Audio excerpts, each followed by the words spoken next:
बिस्मिल्लाहिर्रहमानिर्रहीम, अस्सलाम वालेकुम। आप सभी को खुश आमदीद। मैं हूं सलमान मिर्जा और आप देख रहे हैं मेरा यूट्यूब चैनल और Facebook page sum up with Salman Mirza हुजूर वाला। ये वीडियो देखने के लिए आप सभी ने अपना कीमती वक्त निकाला है। वीडियो के आगाज में तहे दिल से आप सभी का मैं शुक्रिया अदा करता हूं, लेकिन इस दुआ के साथ कि आप जहां हो खैर वाफियत से हो, सेहतमंद हो और तंदुरुस्त हो। जनाब, कुछ दिनों पहले एक खबर सामने आती है, शहर कायद कराची से खबर होती है, नॉर्थ कराची से, और इस खबर को जिसने सुना यकीन जानिए उसकी आंखों में आंसू है। सारिम नामी एक 7 साल का बच्चा जो कि अपने भाई के साथ मदरसा पढ़ने तो गया, बैतुल अनम नामी अपार्टमेंट जो कि नॉर्थ कराची के अपार्टमेंट है, यहाँ पे 214 फ्लैट्स हैं। ये बच्चा अपने भाई के साथ मदरसे पढ़ने जाता है लेकिन वापस जिंदा नहीं आता है। इसके माँ बाप लोगों को दुहाइयाँ दे रहे होते हैं, लोगों से मिन्नतें कर रहे होते हैं, पुलिस के थानों के चक्कर लगा रहे होते हैं कि खुदारा हमारे बच्चे को ढूंढें, लेकिन वो बच्चा मिल नहीं पाता। फिर जनाब पता ये चलता है कि 11 रोज के बाद उसकी लाश बरामद होती है। अगर मैं नंबर्स आगे पीछे कर रहा हूं तो मैं माजरत करूंगा, क्योंकि इस केस के अंदर, सारिम के केस के अंदर एक बड़ी अपडेट सामने आई है। बाकायदा तौर पर डीएनए की रिपोर्ट सामने आई है और इस केस के अंदर तकरीबन 24 से 25 अफराद, मतलब ये 3-4 अफराद की बात मैं नहीं कर रहा, 24 से 25 अफराद के डीएनए टेस्ट लिए गए, लेकिन किसका डीएनए सारिम के डीएनए से, उसके जिस्म के डीएनए से मैच किया। आज की वीडियो में इस पर जरा डिटेल में बात करेंगे। इस सारे मामले के अंदर 2 चौकीदार, मदरसे का मौलवी, इसके अलावा प्लम्बर, लाइनमैन, ये सब गिरफ्तार किए गए। इसके अलावा कुछ दिनों पहले पुलिस ने बैतुल अनम नामी इस अपार्टमेंट के अंदर छापा भी मारा था और कुछ लोगों को मजीद हिरासत में लिया था जो कि यंग एज के थे, ज्यादा बड़ी एज के नहीं थे। उस पर लोग वहां पर एहतजाज भी कर रहे थे। लेकिन इस केस के अंदर अब क्या नई डेवलपमेंट सामने आई है, आज इस पर जरा डिटेल में बात करते हैं। जनाब, सारिम के हवाले से, सारिम की जो लाश मिली थी वो पानी की टंकी से मिली थी। आप सब जानते हैं इस बात को। हैरत की बात यह है कि पहले जब इस पानी टंकी को देखा गया तब उसकी लाश नहीं मिली, लेकिन बाद में जब दोबारा से देखा गया तो पता चला कि जनाब सारिम की लाश उसके अंदर मौजूद थी। इसके जिस्म पर गालिबन कोई 13 जख्मों के निशानात थे, जिसमें से एक निशान ऐसा था जो कि इसकी मौत के बाद का था। कमर की हड्डी पर, गर्दन पर।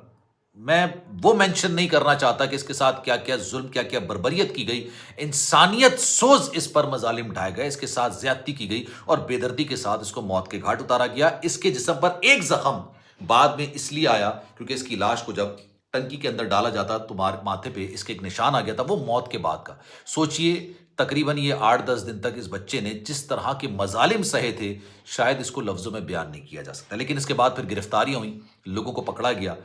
इस केस के अंदर अभी तक जिन लोगों के डीएनए लिए गए, किसी एक का डीएनए सारिम के जिस्म पर मिलने वाले डीएनए से मैच नहीं किया। अब मैं उसकी वजह भी बताता हूं आपको। एक का भी डीएनए, 25 अफराद, 24 से 25 अफराद हैं जिनके बाकायदा तौर पर डीएनए लिए गए, लेकिन एक का डीएनए भी सारिम की बॉडी पर मिलने वाले डीएनए से मैच नहीं किया। आपको पता है डीएनए किस तरह से लिया जाता है? डीएनए को जो मैच किया जाता है उसके क्या तरीकेकार होते हैं, क्या मामलात होते हैं, उसके जिस्म पर जो जो फिंगरप्रिंट्स, निशानात, बाल के निशानात, कोई ऐसी चीज जो कि उसकी नहीं होती, यानी उसके जिस्म की नहीं होती है, उसको फिर डीएनए के तौर पर आइडेंटिफाई किया जाता है और वो दूसरे से मैच करने की कोशिश की जाती है। सवाल एक मेरा ही है, पानी की टंकी से उसको निकाला गया, गालिबन शायद 1 दिन तक या 2 दिन तक उसकी पानी के अंदर बॉडी पड़ी हुई होगी। कौन सा ऐसा डीएनए होगा जो कि उसके जिस्म के अंदर मौजूद होगा? कहां से? आपने अक्सर और बेशतर ये सुना होगा कि वारदात के बाद जो ये वारदात की जगह थी उसको पानी से नहला दिया गया। आपको याद है वो जिस बच्ची का गर्दन काटी थी उसके बेटे के सामने, अभी बड़ा शोर गोल हुआ था ना इस सारे मामले के अंदर, मुझे नाम मेरे जहन से निकल रहा है। उसकी गर्दन काट दी थी, उसी की सास ने, उसी की ननद ने एक और बंदे के साथ मिलके जारा कत्ल के जो है, आपको आप याद होगा, उसकी गर्दन उतार दी थी, गर्दन काट दी थी। क्या उसके बाद उन्होंने पूरे की पूरी जो घर है उसको धोया नहीं था, पानी से साफ कर दिया था कि किसी का भी डीएनए उसमें ना मिल सके? मेरा सवाल ये, मैं इनके माँ बाप को देखता हूं सारिम को, यकीन जानिए देख के ना दिल खून के आंसू रोना शुरू हो जाता है। उस माँ बाप का क्या कसूर है जिसका बच्चा इस हालत के अंदर इस दुनिया से गया? एक कहता ना, बाप के कंधे पर बेटे का जनाजा, इससे भारी चीज दुनिया में बनी ही नहीं है। बाप के कंधे पर बेटे का जनाजा, इससे भारी चीज दुनिया में नहीं बनी। अब आप ये सोचिए कि जब उस माँ बाप को पता चला कि उनके बेटे पर इतने दिनों तक, 11 दिन तक, 11 दिन थे, 11 दिन के बाद उसकी लाश बरामद की गई, 11 दिन तक, और जब पता चला कि उसकी जो लाश थी वो 2 या 3 रोज पुरानी थी, यानी 7 दिन तक उस पर मजालिम ढाए जा रहे थे, उस पर बर्बरियत की जा रही थी। 214 फ्लैट्स थे यार, अगर उसको सही से सर्च किया जाता, ढूंढा जाता, तो गालिबन शायद आज सारिम जिंदा होता।